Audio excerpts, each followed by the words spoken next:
સ્વાગત છે આપનું સીએનબીસી બજારમાં. આપ જોઈ રહ્યા છો અમારી ખાસ રજૂઆત. હું નીરજ ખંસારા આપની સાથે જોડાયો છું અને 2025નું વર્ષ ખાસા એવા ઉતાર ચઢાવવાળું વર્ષ રહ્યું. અહીંયા બજારની અંદર આપણને ખાસ કરીને એક ફ્લેટ રિટર્ન મળ્યા છે, પરંતુ સ્ટોક સ્પેસિફિક જોઈએ તો ક્યાંક આપણને ખુશી જોવા મળી છે, ક્યાંક ગમ જોવા મળી છે. ઓટો સેક્ટર કે જેને સારા રિટર્ન આપ્યા એક તરફ, તો બીજી તરફ આઈટી સેક્ટર પણ હતું કે જ્યાં આગળ આપણને થોડાક નબળા રિટર્ન જોવા મળ્યા. ઓવરઓલ 2025નું વર્ષ એક સ્ટોક સ્પેસિફિક પ્રદર્શનનું વર્ષ આપણને રહેતું જોવા મળ્યું છે.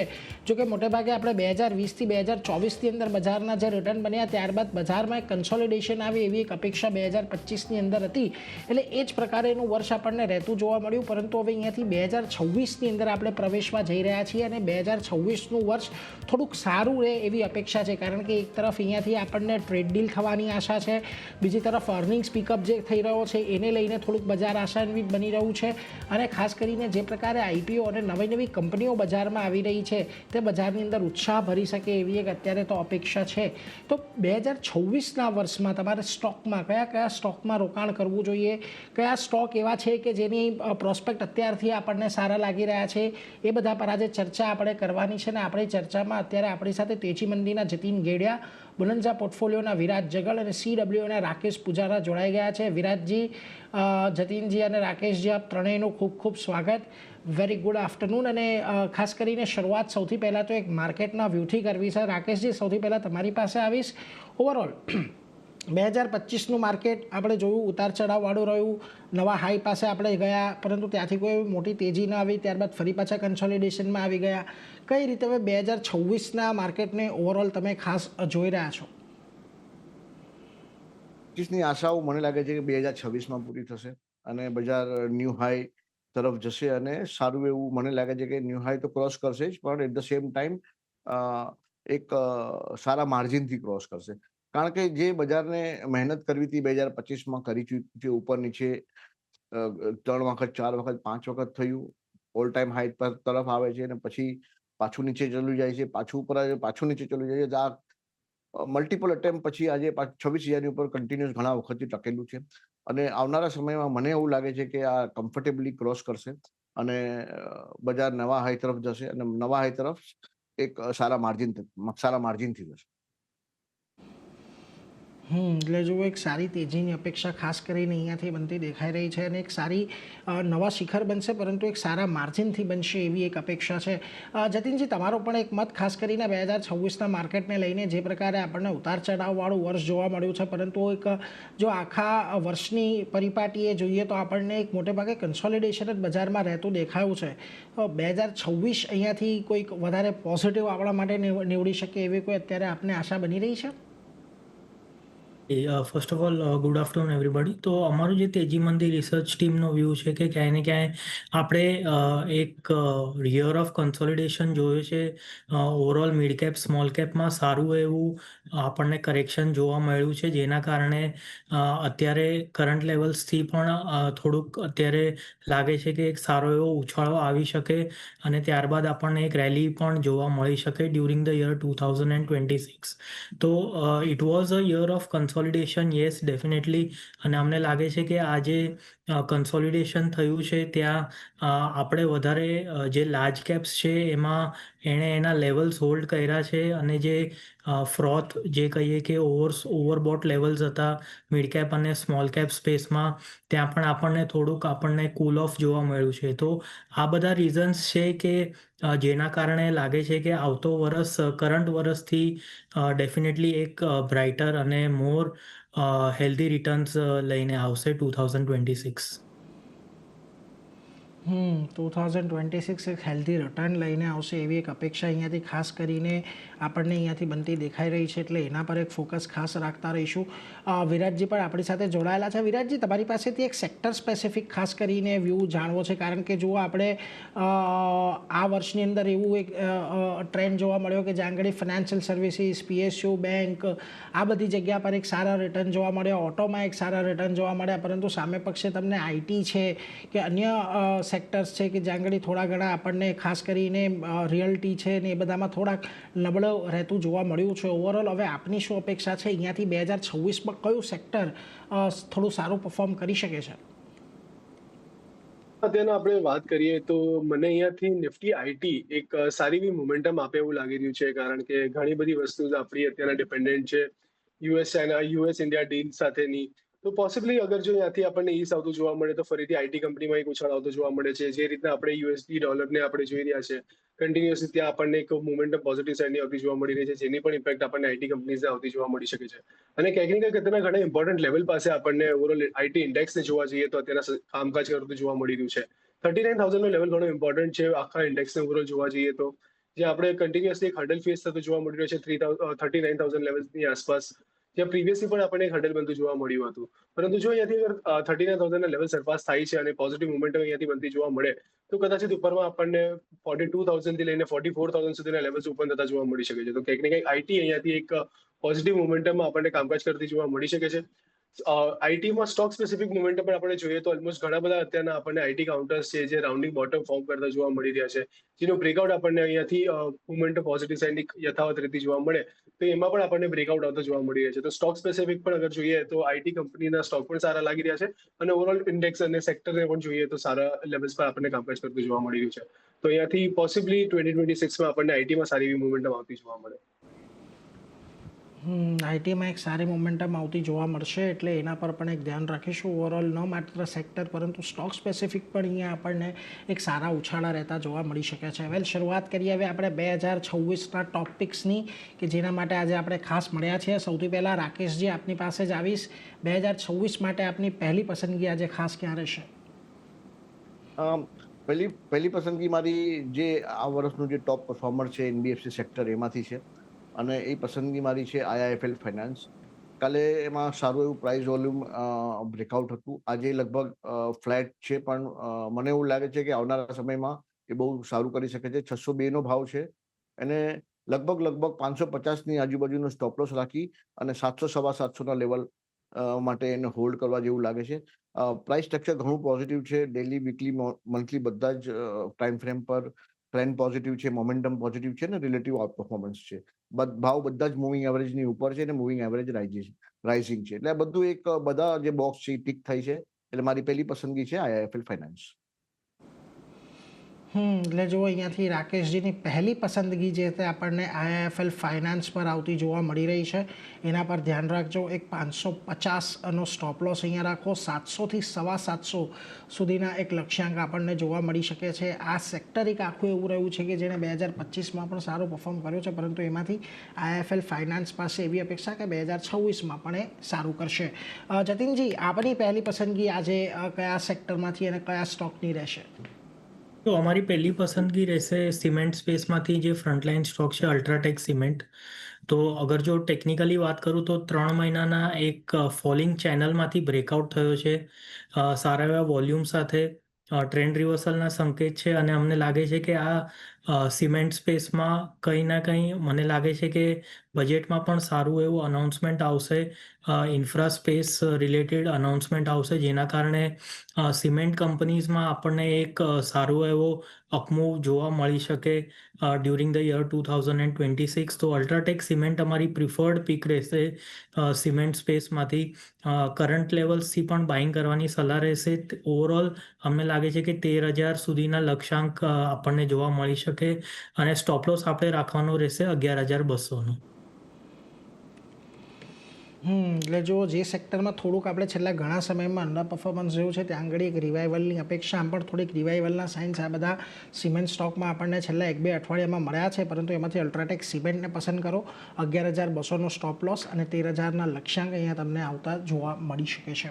વેલ, વિરાટજી, આપની પહેલી પસંદગી કયા સેક્ટરમાંથી? આપને આઈટી સેક્ટર થોડુંક પ્રોમિસિંગ લાગી રહ્યું છે, તો આજે પહેલી પસંદગી ત્યાંથી જ રહેશે આપની? નહીં, મારી પહેલી પસંદગી રહેશે ગોલ્ડ ફિનાન્સ કંપનીમાંથી, જે એનબીએફસી છે મનપ્પુરમ ફિનાન્સ. મનપ્પુરમ ફિનાન્સને અગર આપણે જોઈએ તો અહીંયા આપણને એક સારી એવી મોમેન્ટમ રિસેન્ટલી બનતી જોવા મળી છે, જ્યાં કન્ટિન્યુઅસલી 297 to 300ની આસપાસના લેવલ પાસે રિજેક્શન આવતું જોવા મળ્યું હતું. એનો બ્રેકઆઉટ આપણને રિસેન્ટલી બનતું જોવા મળ્યું છે, અને ક્યાંક ને ક્યાંક અત્યારના સારા એવા લેવલ્સ આપણને જળવાતા જોવા મળી રહ્યા છે. પ્રીવિયસ ટ્રેડિંગ સેશનમાં આપણે જોયું કે અહીંયાથી જે બ્રેકઆઉટ આવ્યું વોલ્યુમ બેઝ મોમેન્ટમ સાથે આપણને આવતું જોવા મળ્યું છે. ક્યાંક ને ક્યાંક અહીંયાથી પોસિબલી મોમેન્ટમ ત્યાંથી યથાવત રીતે જોવા મળે પોઝિટિવ સાઇડનું. વીકલી પેરામીટર્સ પર પણ જોઈએ તો અત્યારના સારા લેવલ્સ પર સસ્ટેન થતું જોવા મળી રહ્યું છે. ઓવરબોટ ટેરેટરીમાં એન્ટર થયું હતું, ત્યાંથી આપણને કુલ ઓફ થતું જોવા મળ્યું અને ફરીથી પોઝિટિવ ડિરેક્શનમાં મૂવ થતું જોવા મળી રહ્યું છે.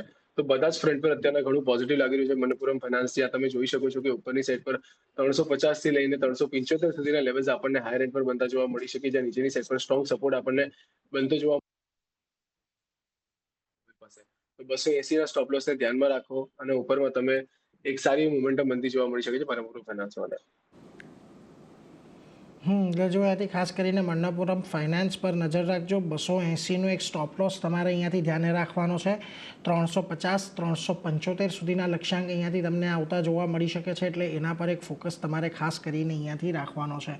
વેલ, આગળ વધીએ અને આજે હવે બીજી પસંદગી તરફ જઈએ તો ખાસ કરીને રાકેશજી, સૌથી પહેલાં તમારી પાસે ફરી પાછો આવીશ. IIFL ફાઇનાન્સ પછી આજે બીજી પસંદગી આપની ક્યાં રહેશે? મારી બીજી પસંદગી આ જે વર્ષનું જે ટોપ પરફોર્મર રહ્યું છે સેક્ટર એમાંથી જ છે, અને એ છે સેક્ટર મેટલ. અને એમાં મારી પહેલી પસંદગી છે NMDC. ડે બિફોર યસ્ટરડે અને એના પહેલાના દિવસે સારું એવું પ્રાઇસ વોલ્યુમ સાથે પ્રાઇસ એક્શન થઈ અને એક બ્રેકઆઉટ થયું. લગભગ 79-80 ની ઉપર એનું બ્રેકઆઉટ લેવલ હતું, એની ઉપર અત્યારે સસ્ટેન થઈ રહ્યો છે. ભાવ છે 82.97. કરંટ ભાવેથી લેવાનું. લગભગ એમાં તમે સમજો તો 76 નો સ્ટોપ લોસ રાખવાનો અને આવનારા સમયમાં 90-91 ના ટાર્ગેટ જોવા મળશે. એટલે જો ખાસ કરીને NMDC અહીંયાથી તમે ધ્યાનમાં રાખો, એક સારી તેજી આવી રહી છે અને છેલ્લા 2-3 દિવસથી આપણે જોઈ રહ્યા છીએ આ સ્ટોકની અંદર સારું એવું બિલ્ટઅપ પણ છે. એટલે 76 રૂપિયાનો સ્ટોપ લોસ, 90 અને 91ના લક્ષ્યાંક સાથે NMDC રાકેશજીની બીજી પસંદગી બની રહી છે. વેલ, જતીનજી, આજે તમારી બીજી પસંદગી ક્યાંથી રહેશે? અલ્ટ્રાટેક સિવાય આજે બીજો સેક્ટર કયું ખાસ જ્યાંથી તમને સ્ટોક પસંદ છે 2026 માટે? અમને લાગે છે કે ટુ વ્હીલર સ્પેસમાં હજી પણ પોઝિટિવ મોમેન્ટમ આવી શકે. યસ, આપણે ડ્યુરિંગ ધ યર 2025 એક સારું મોમેન્ટમ જોયું છે, પણ મને લાગે છે કે આ મોમેન્ટમ 2026માં પણ કન્ટિન્યુ રહેશે. અગર જો હું વાત કરું તો જે સ્ટોક સ્પેસિફિક એક્શન છે એમાં બજાજ ઓટો અમારી પ્રિફર્ડ પિક રહેશે. છેલ્લા 3 મહિનાથી આ એક ટાઈમ વાઇઝ કરેક્શન કરી રહ્યું છે. આ સ્ટોક 9,500થી લઈને 8,500 આ 1000 પોઈન્ટની રેન્જની અંદર એક કન્સોલિડેશન ચાલી રહ્યું છે. મને લાગે છે કે આ જે કન્સોલિડેશન છે એ અપસાઇડની તરફ બ્રેકઆઉટ આપશે. 10,600 11,000ના લેવલ્સ અમે એક્સપેક્ટ કરી રહ્યા છીએ in the case of Bajaj auto. તો આ કન્સોલિડેશન ફેઝને એઝ અ બાઇંગ ઓપોર્ચ્યુનિટીમાં જોવું જોઈએ. અમને લાગે છે કે બજાજ ઓટો કરંટ લેવલ્સથી પણ બાય કરી શકાય. 8,700 રૂપિયાના આપણે સ્ટોપ લોસ રાખવાના અને ઉપરમાં 10,000 10,600ના ટાર્ગેટ રહેશે ફોર ધ યર 2026. 10,000 10,600ના લક્ષ્યાંક અહીંયાથી ખાસ કરીને આવતા જોવા મળી શકે છે. બજાજ ઓટોની અંદર 8,700નો એક સ્ટોપ લોસ રાખો. સ્ટોકમાં ઘણા લાંબા સમયથી કન્સોલિડેશન ચાલી રહ્યું છે, એટલે આ કન્સોલિડેશનમાં તમારે અહીંયા ખરીદદારીની સલાહ બજાજ ઓટો પર આવતી દેખાઈ રહી છે. વેલ, વિરાટજી, આપની પાસે આવીશ. ગોલ્ડ ફાઇનાન્સ કંપની મન્નપુરમની આપની પહેલી પસંદ હતી, બીજી પસંદ ખાસ ક્યાં રહેશે? બીજી પસંદગી મારી આઈટી સ્પેસમાંથી રહેશે, જે આઈટી સ્પેસની સ્મોલ કેપ કંપની છે બિરલા સોફ્ટ. બિરલા સોફ્ટને અગર આપણે જોઈએ તો અહીંયા રિસેન્ટલી એક સારી મોમેન્ટમ આપણને બનતી જોવા મળી રહી છે. અગર આપણે ડેલી પેરામીટર્સ પર જોઈએ તો કંઈક ને કંઈક રાઉન્ડિંગ બોટમનું બ્રેકઆઉટ અહીંયાથી આપણને આવતું જોવા મળી રહ્યું છે. અગર આપણે વીકલી પેરામીટર્સ પર જોઈએ તો ડબલ બોટમ એડમ ઈફનું બ્રેકઆઉટ અહીંયાથી આપણને કન્ફર્મ થતું જોવા મળી રહ્યું છે. નીચેની કન્ટિન્યુઅસલી 440ની આસપાસના લેવલ્સ હતા, જે બેક ટુ બેક હર્ડલની જેમ કામકાજ કરતા જોવા મળ્યા હતા અને તેને એની ઉપર આપણને કામકાજ કરતું જોવા મળી રહ્યું છે. તો પોસિબિલિટી છે કે જો અહીંયાથી આ પર્ટિક્યુલર લેવલ જળવાઈ રહે છે 440ના, તો ઉપરની સાઈડ પર આપણને 540 જે પ્રીવિયસ હાઈ બનતા જોવા મળ્યા, પ્રીવિયસ હર્ડલ બનતા જોવા મળ્યા હતા, ત્યાં સુધીના લેવલ્સ આપણને બનતા જોવા મળી જાય. નીચેની સાઈડ પર 400 રૂપિયાની આસપાસના લેવલ એક સારા સપોર્ટિવ જેમ સાઉથ થતા જોવા મળી શકે. અગર તમારું હોરાઇઝન થોડું લાંબા સમય માટેનું હોય તો બિરલા સોફ્ટ એક સારી બિલ્ડ હોઈ શકે છે, જ્યાં નીચેની સાઈડ પર તમે 400 રૂપિયાની આસપાસના લેવલ પાસે એક સારો સપોર્ટ બનતો જોવા મળી શકે. ઉપરમાં 540-550 સુધીના લેવલ્સ છે, જ્યાં તમને એક મોમેન્ટમ આવતી જોવા મળી શકે છે. તો બિરલા સોફ્ટ પર મારી બીજી પસંદગી રહેશે. રાકેશજી, IIFL, NMDC આ બંનેની તો આપની એક પસંદગી બની. ત્રીજી પસંદગી આપની ખાસ ક્યાંથી રહેશે? ત્રીજી પસંદગી મારી રહેશે પેટીએમ. પેટીએમ ઘણા વખતથી અપટ્રેન્ડમાં છે, હાયર ટોપ હાયર બોટમ બનાવી રહ્યું છે. અત્યારે હાયર લેવલ પર કોન્સોલિડેટ થયું છે. કોન્સોલિડેશનને કારણે એનો સ્ટોપ લોસ ઘણો નજીક આવી ગયો છે. એટલે આ લેવલથી 1325ના ભાવથી લેવાનું, લગભગ ₹100નો સ્ટોપ લોસ, 1225નો સ્ટોપ લોસ. આવનારા સમયમાં મને લાગે છે કે 1500ના લેવલ તમને કમ્ફર્ટેબલી જોવા મળશે. દરેક ટાઈમ ફ્રેમ પર ટ્રેન્ડ પોઝિટિવ છે, મોમેન્ટમ પોઝિટિવ છે અને રિલેટિવ આઉટ પરફોર્મન્સ પણ છે. અને વોલ્યુમ્સ પણ છેલ્લા ઘણા વખતથી જ્યારે સેલિંગમાં આવે છે ત્યારે વોલ્યુમ ડ્રાય થઈ જાય છે, બાઇંગમાં આવે ત્યારે વોલ્યુમ પ્લસમાં આવે છે. એટલે ઓવરઓલ ટ્રેન્ડ અપ જ છે અને મને લાગે છે કે આવનારા સમયમાં ઘણા ઓછા સ્ટોપ લોસ સાથે તમને મળી રહ્યું છે. 1500ના ટાર્ગેટ સાથે 1225નો સ્ટોપ લોસ, 1325ના ભાવે લેવાની સલાહ. 1325ના ભાવે પેટીએમ તમે લઈને ચાલો, 1225નો સ્ટોપ લોસ, 1500ના લક્ષ્યાંક. દરેક ટાઈમ ફ્રેમ પર અહીંયા આપણને એક પોઝિટિવ મોમેન્ટમ અને વોલ્યુમમાં પણ એક પોઝિટિવ સંકેતો છે. એટલે પેટીએમ અહીંયાથી આજે રાકેશજીની ત્રીજી પસંદગી બની રહી છે, એટલે એના પર એક ધ્યાન આપીશું. આ સિવાય જતીનજી, તમારા તરફથી આજે બીજી પસંદગી ક્યાં રહેશે? અમારી ત્રીજી પસંદગી રહેશે એફએમસીજી પેકમાંથી મેરિકોમાં. તો મેરિકોમાં આપણે જોયું છે કે છેલ્લા 6 મહિનાથી આ સ્ટોક એક રેન્જમાં કન્સોલિડેટ કરી રહ્યો છે. ઓવરઓલ જે બ્રોડર માર્કેટમાં આપણે કરેક્શન જોયું છે એના સ્ટોક ઉપર વધારે કોઈ કરેક્શન જોવા નથી મળ્યું અને સતત આ સ્ટોક 690 680ના લેવલ્સ પરથી આપણને એક બાઇંગ ઇન્ટરેસ્ટ દેખાય છે. અમને લાગે છે કે આજે 5-6 મહિનાની કન્સોલિડેશન છે એ ઉપરની તરફ બ્રેકઆઉટ આપશે ડ્યુરિંગ ધ યર 2026 અને અમને લાગે છે કે આ સ્ટોકમાં ₹900 925ના લેવલ સુધી એક અપમૂવ જોવા મળી શકે. એટલે કરંટ લેવલ્સથી પણ રિસ્ક રિવોર્ડ ફેવરેબલ છે લોંગ કરવા માટે. ₹680નો સ્ટોપ લોસ રાખીને 900 સવા 900ના ટાર્ગેટ માટે મેરિકો અમારી ત્રીજી પસંદગી રહેશે. એટલે જો ખાસ કરીને અહીંયાથી મેરિકો ત્રીજી પસંદગી છે જતીનજી તરફથી. જાંગડી એક સારી તેજીની અપેક્ષા, 680નો એક સ્ટોપ લોસ રાખો. 900 સવા 900 એટલે કે 925 સુધીના લક્ષ્યાંક તમને આવતા જોવા મળી શકે છે. એટલે ઓટો, સિમેન્ટ અને એફએમસીજી આ 3 સેક્ટર ખાસ કરીને અહીંયાથી પસંદગીના બંદા દેખાઈ રહ્યા છે. વેલ, વિરાટજી પાસે જઈએ, એમની ત્રીજી પસંદગી જાણીએ. એક તો એમને મન્નાપુરમ, બીજો બિરલા સોફ્ટ ગમ્યો છે. ત્રીજો સ્ટોક આજે ખાસ કયો રહેશે વિરાટજી આપની પાસેથી?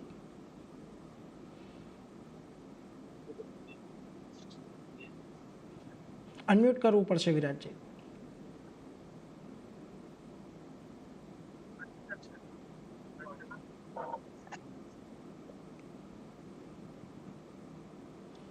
ફરી એમને કનેક્ટ કરવાનો પ્રયાસ કરીએ. જો ખાસ કરીને હાજી વિરાટજી, આપને અવાજ આવી રહ્યો છે?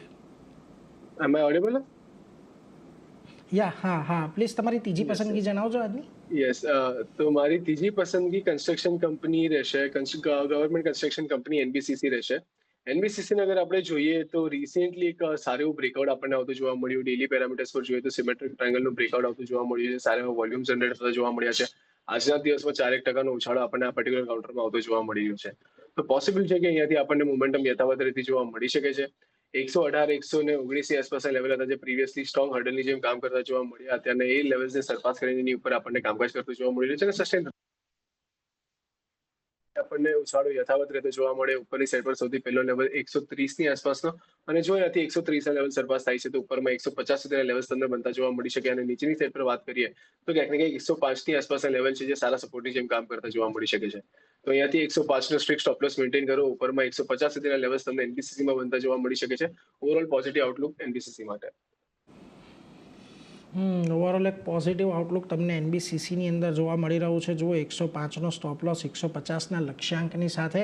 એટલે ગોલ્ડ ફાઇનાન્સ, ટીસીએસ અને આઈટી કંપની અને બીજી તરફ તમને કન્સ્ટ્રક્શન કંપની, આ 3 પર વિરાટજીની પસંદગી આપણને આવતી જોવા મળી રહી છે. એટલે આ 3 પર એક ખાસ નજર રાખીશું. પરંતુ એની સાથે જો આ આખા વર્ષની અંદર આપણને અપેક્ષા એક એવી હતી કે હોટલ સેક્ટર, ખાસ કરીને ટુરિઝમ સેક્ટર એક સારું આપણને પરફોર્મ કરતું જોવા મળશે, પરંતુ ત્યાં જોઈએ એવું પરફોર્મન્સ આવ્યું નથી. ખાસ કરીને પરિણામો પણ એવા કોઈ આપણને દમદાર જોવા ના મળ્યા કે જેને પગલે ખાસ કોઈ અહીંયા વધારે ગ્રોથ જોવા મળે. જો કે હજી પણ આ આખો સેક્ટર એવું છે કે જે એક મોટા કેપેક્સની સાયકલની અંદર ચાલી રહ્યું છે. રાકેશજી, હોટલ કંપનીઓ ખાસ કરીને તમને લાગે છે કે અહીંયા જે 2025માં થોડુંક અંડર પરફોર્મન્સ છે એ થોડુંક 2026માં પોઝિટિવિટીમાં થતું જોવા મળે? જો કે આપણને ખબર છે કે 2023-24માં જ્યારે લોકડાઉન બાદ જે આની અંદર એક બહુ મોટો ઉછાળો આવ્યો હતો એને લીધે થોડીક ચિંતાઓ વધી તો હતી, પરંતુ હજી લાગે છે તમને કે ત્યાં પોટેન્શિયલ રહેલું છે 2026 માટે?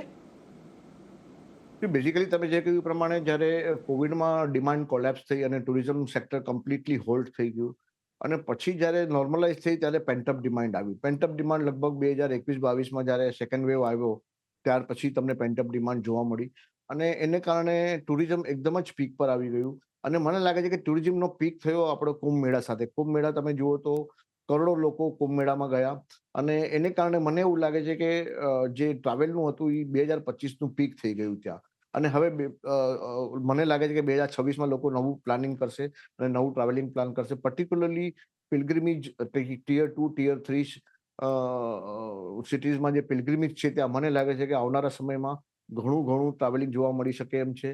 મેરેજ સિઝનને કારણે પણ બેન્ક્વેટિંગનો બિઝનેસ ને બધું સારું છે. એટલે ઓવરઓલ સેક્ટર મને લાગે છે કે આ એક કોન્સોલિડેટ થઈ રહ્યું છે. જે પેન્ટઅપ ડિમાન્ડ હતી, એક એક્સ્ટ્રા સ્પેન્ડ થઈ ગયું હતું, મને લાગે છે એ કોન્સોલિડેટ થઈ રહ્યું છે અને ગવર્મેન્ટને કારણે હવે જે લોકોના પોકેટમાં એક્સ્ટ્રા પૈસા આવેલા છે જીએસટીના કટને કારણે કાં તો ઇન્કમ ટેક્સના એક્સટેન્ડેડ લિમિટને કારણે એને કારણે ડિસ્પોઝેબલ ઇન્કમ થોડી વધવાની જ છે અને some of that portion will definitely go to tourism sector. એટલે આવનારા સમયમાં મને લાગે છે કે ટુરિઝમ સેક્ટર સારું કરવું જોઈએ. પર્ટિક્યુલરલી પિલગ્રિમેજમાં મારું પિલગ્રિમેજ જે હોટેલ્સ છે કે જે આપણા રિલિજિયસ સાઇટ્સની આજુબાજુની હોટલ્સ છે, જે મીડિયમ બજેટની હોટલો છે, ત્યાં ઘણું જ સારું ટ્રેક્શન આવી શકે છે. એટલે જો ખાસ કરીને અહીંયાથી ધ્યાન રાખજો, એક ધાર્મિક સ્થળોની આજુબાજુની હોટલો ત્યાં આગળ એક સારું તેજી જોવા મળી શકે છે, એટલે એના પર એક ધ્યાન રાખીશું. એની સાથે જ રાકેશજી, વિરાટજી, આપ બંને પાસેથી રજા લેવાનો સમય થયો છે. જતીનજી આપની પાસેથી જતીનજી અત્યારે જોડાયેલા નથી, પરંતુ આભાર આપનો અમારી સાથે જોડાવા માટે. રાકેશજી, સૌથી પહેલાં આપની પાસે આવીશ, આપના તરફથી ડિસ્ક્લોઝર. તમને ખ્યાલ છે નીરજ, અમે સ્મોલ કેસ પર અને બીજા પ્લેટફોર્મ પર અમારો મોડેલ પોર્ટફોલિયો ચલાવીએ છીએ અને ટેલિગ્રામ ચેનલ પર પેડ રિસર્ચ એડવાઇઝરી ચલાવે છે. તો હોઈ શકે આજે કાંઈ પણ આપણે ડિસ્કસ કર્યું અમારા ટેલિગ્રામ ચેનલ અથવા અમારા સ્મોલ કેસના પોર્ટફોલિયોમાં હોઈ શકે અને અમારા ક્લાયન્ટની એમાં પોઝિશન હોઈ શકે અને હશે જ એવું માનીને ચાલવું. જતીનજી, આપના તરફથી ડિસ્ક્લોઝર. જે પણ સ્ટોક્સમાં આજે આપણે વાતચીત કરી, મારી પર્સનલ કોઈ પણ હોલ્ડિંગ નથી. અમે અમારા ક્લાયન્ટ્સને કદાચ રેકમેન્ડ કર્યા હોઈ શકે. So please consult your financial adviser before acting on any suggestion. Thank you. અને વિરાટજી, આપના તરફથી. આજે આપણે જે પણ સ્ટોક ડિસ્કસ કર્યા છે અમારી પર્સનલ પોઝિશન કોઈમાં પણ નથી. ક્લાયન્ટને રેકમેન્ડ કરવાથી ક્લાયન્ટની પોઝિશન હોઈ શકે છે, પરંતુ તમારું પર્સનલ ઇન્ટરેસ્ટ કોઈ નથી. શોમાં ઇન્વાઇટ કરવા માટે આપનો ખૂબ ખૂબ આભાર. આભાર રાકેશજી, વિરાટજી, જતીનજી, આપ ત્રણેયને અમારી સાથે જોડાયા, ખાસ કરીને આ 2026ના ટોપિક્સ આપવામાં મદદ કરી એના માટે, અને આપ સૌને એડવાન્સમાં હેપી ન્યૂ યર. તો એ સાથે આ રજૂઆતમાં બસ આટલું જ, પરંતુ વધુ અપડેટ માટે જોતા રહો CNBC બજાર. નમસ્કાર.